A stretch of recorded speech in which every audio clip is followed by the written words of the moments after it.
دن آنے والا ہے اذا زلزلت الارض زلزالها واخرجت الارض اثقالها وقال الانسان ما لها يومئذ تحدث اخبارها بان ربك اوحى لها يومئذ يصدر الناس اشتاتا ليروا اعمالهم فمن يعمل مثقال ذرة خيرا يره ومن يعمل مثقال ذرة شرا يره. میرے بھائیو، ایک ایک رائی کا حساب ہونے والا ہے، ایک ایک پائی کا حساب ہونے والا ہے. بہت بڑا مجمع ہے، گرمی شدید ہے، لمبی بات آپ کے لیے سننا مشکل، میرے لیے کہنا مشکل. میں خلاصہ ساری کتاب قرآن کا بتا رہا ہوں. اللہ کو بیچ میں لے آؤ، اللہ کے رسول کو بیچ میں لے آؤ. یہ باغیانہ زندگی سے واپس آ جاؤ، واپس آ جاؤ. تجارت کرو، کوئی میرے رب نے روکا ہے؟ میرے نبی نے تجارت کی. زراعت کرو، کوئی میرے رب نے روکا ہے؟ انصار مدینہ نے زراعت کی ہے. حکومت میں آؤ، کوئی اللہ نے روکا ہے؟ ابو بکر عمر نے حکومت کر کے دکھایا ہے، عثمان علی نے حکومت کر کے دکھایا ہے کہ حکومت میں اللہ کو کیسے راضی کیا جاتا ہے. مزدوری کرو، مزدوری کرو. ابو عقیل جیسے مزدور ہیں، دہاڑی دار ہیں، دہاڑی دار ہیں، پر ایسے دہاڑی دار ہیں کہ تبوک کے موقع پر میرے نبی نے کہا اللہ کے نام سے اس لشکر کو تیار کرو.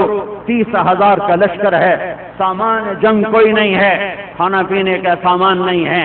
اب میں 2 مثالیں دیتا ہوں. ایک صحابی ہیں ثابت بن قیس بن شماس، 1000 من کھجور لے کر آئے، 1000 من کھجور لے کر آئے، اکیلا آدمی. ٹھیک ہے.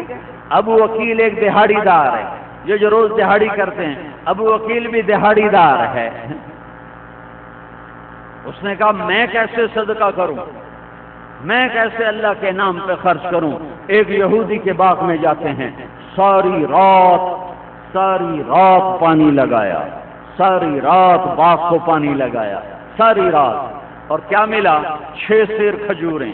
ساری رات کی کمائی 6 سیر. 3 سیر گھر والوں کو دیا کہ گھر میں فاقہ، اور 3 سیر جھولی میں ڈالے ہوئے اور شرماتے ہوئے. کوئی زیادہ چیز ہو تو آدمی ایسے آتا ہے، اور تھوڑی ہو تو آدمی خود جھک جاتا ہے.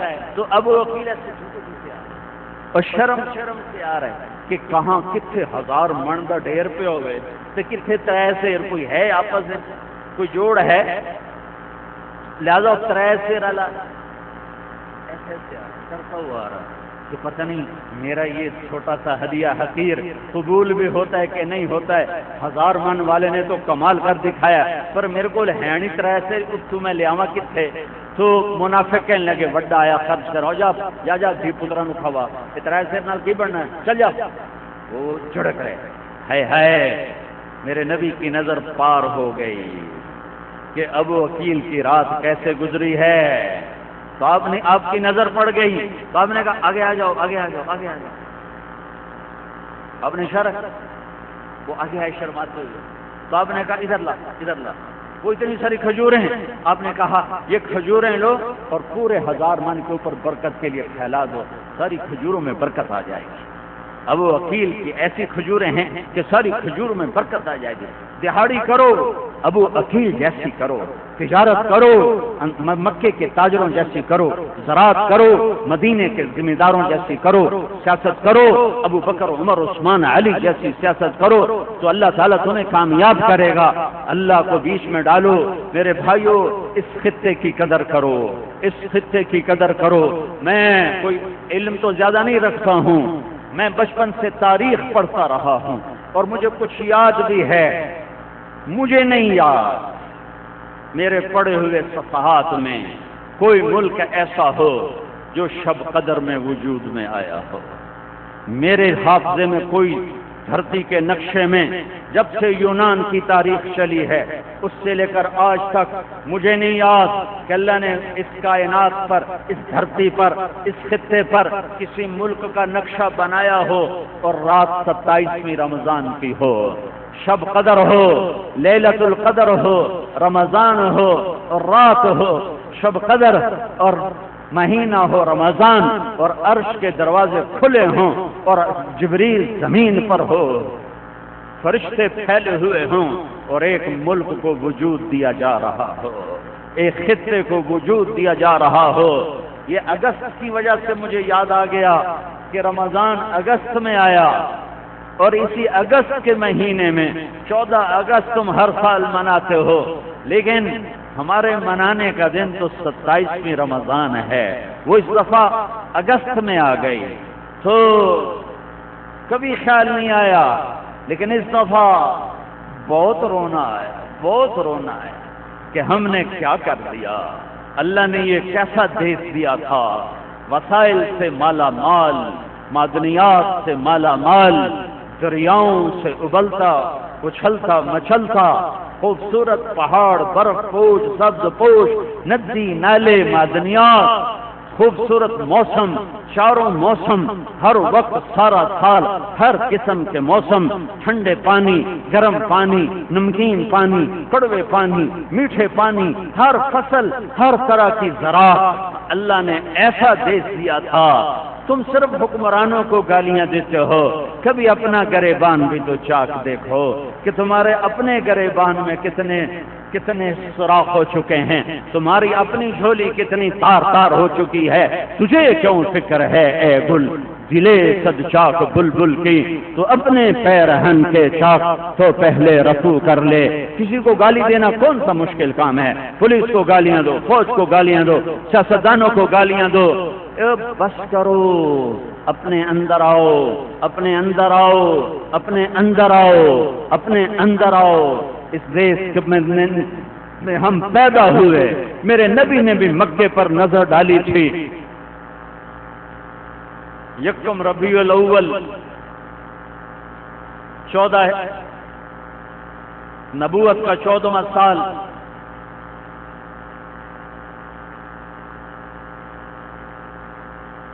ستمبر، اب غار ثور سے نکلے، اب مکہ چھوڑ کے جا رہے ہیں، تو اونچائی پر ہے غار ثور، سامنے مکہ نظر آ رہا ہے۔ تو آپ نے مکے کو دیکھا اور ایک حسرت بھری نگاہ ڈالی، وطن ایسی چیز ہے۔ پھر آپ نے کہا یا مکہ ما اطیبک من بلد واحبک الی، اے مکہ تو مجھے کتنا محبوب ہے، تو مجھے کتنا پیارا ہے۔ لولا ان قومی اخرجونی منک لما سکنت غیرک، میری قوم نہ نکالتی میں تمہیں چھوڑ کے کبھی نہ جاتا۔ یہ تو نبی کی محبت ہے اپنے وطن کے ساتھ۔ پھر آپ مدینہ پہنچے ہیں تو اپنے مدینے کے لیے ہاتھ اٹھا کے دعا کی ہے، یا اللہ جیسے ابراہیم نے برکت کی دعا کی مکے کی، تو مدینے میں دگنی برکتیں اتار دے۔ اور آپ نے جنہوں نے آپ کو ٹھکانہ دیا اور آپ ان کے گھروں میں اترے، ان سے آپ نے ایسی محبت فرمائی، آپ نے وہ دعا کی ان کے لیے جو کسی کے لیے نہیں کی، کہ انصار مدینہ آپ کی خدمت میں اپنے کچھ دنیا کے مسائل لے کر آئے، دنیا کے مسائل لے کر آئے کہ آج اللہ کے نبی سے ہم نے اپنے یہ مسائل کی بات کرنی ہے۔ تو آپ نے دیکھا تو فرمایا آؤ بھائی آؤ آؤ، آج جو مانگو گے میں دوں گا، اللہ سے لے کر مانگو، کیا مانگتے ہو؟ تو وہ انصار ایک دوسرے کو دیکھنے لگے، آئے تو اپنے دنیا کے مسائل لے کر تھے کہ یہ ہو جائے یہ ہو جائے۔ جب دیکھا دربار نبوت میں آج رحمت موج میں ہے تو کہنے لگے یا رسول اللہ کچھ اور مانگنے آئے تھے، کچھ اور مانگنے آئے تھے۔ اب وہ نہیں مانگتے ہیں، جنت مانگتے ہیں، جنت مانگتے ہیں، آپ سے جنت کی طلب کرتے ہیں کہ اپنے رب سے ہماری بخشش کروا دیں۔ تو آپ نے کہا اللہم اغفر للانصار، اے اللہ انصار کی بخشش فرما، جنت ہو گئی واجب۔ ولی ابناء الانصار، ان کے بچوں کی بخشش فرما، اگلی نسل بھی گئی جنت میں۔ ولی ابناء الانصار، ان کے پوتے پوتیوں نواسے نواسیوں کی بھی بخشش فرما، اس سے اگلی نسل بھی گئی جنت میں۔ ولی ازواج الانصار، ان کی بیویوں کی بھی بخشش فرما، بیویاں بھی گئی جنت میں۔ ولی جیران الانصار، جو ان کے پڑوس میں رہیں ان کو بھی جنت عطا فرما، پڑوسی بھی گئے جنت میں۔ ولی موال الانصار، اور جو ان کے نوکر ملازم ہیں ان کی بھی بخشش فرما۔ تو نبیوں نے اپنے دیش سے پیار کیا، ایو ہم کیسی قوم ہیں کہ ہم نے اپنے دیش کو خود آگ لگا دی، اور گلا حکمرانوں کا، گلا سیاستدانوں کا، گلا فوج کا، پولیس کا، وہ بھی مجرم ہیں، ہم بھی مجرم ہیں، صرف وہ اکیلے مجرم نہیں، وہ بھی مجرم ہیں، ہم بھی مجرم ہیں۔ یہ نیک مجلس ہے، نماز پڑھی جانے والی ہے، توبہ کرو اللہ کی بارگاہ میں، مناؤ اپنے مالک کو، مناؤ اپنے اللہ کو، ایک دوسرے کو معاف کرو، ایک دوسرے کو معاف کرو، لڑے ہوئے ہو تو صلح کرو، ماں باپ سے لڑے ہو تو پاؤں پڑ جاؤ، بیوی سے لڑے ہو تو صلح کر لو۔